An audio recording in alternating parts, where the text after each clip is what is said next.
guys, ayan magbablog na naman si Emeline guys. So don't forget to like and subscribe and don't forget to comment down below.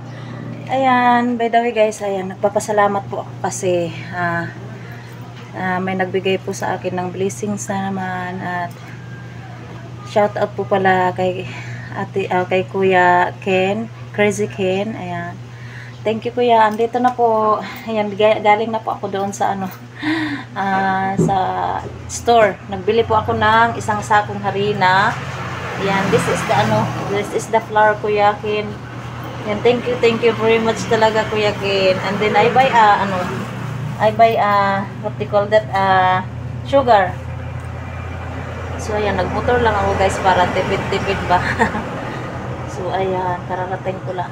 Thank you again, Kuya Ken. Bless you more. God bless you always. At bigyan ka pa sana ng ni Lord, more blessings to come. Ayan.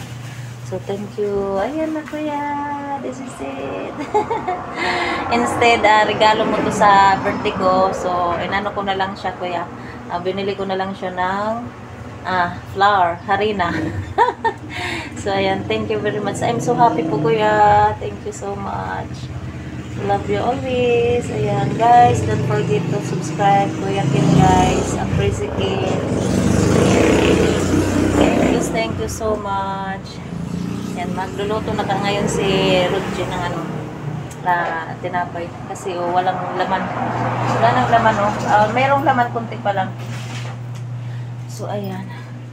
So, thank you so much. Thank you for watching, guys. Please, subscribe and hit the notification bell para updated kayo sa mga video ko, guys. So, bye-bye. Thank you so much again, Kuya Ken, Crazy Ken.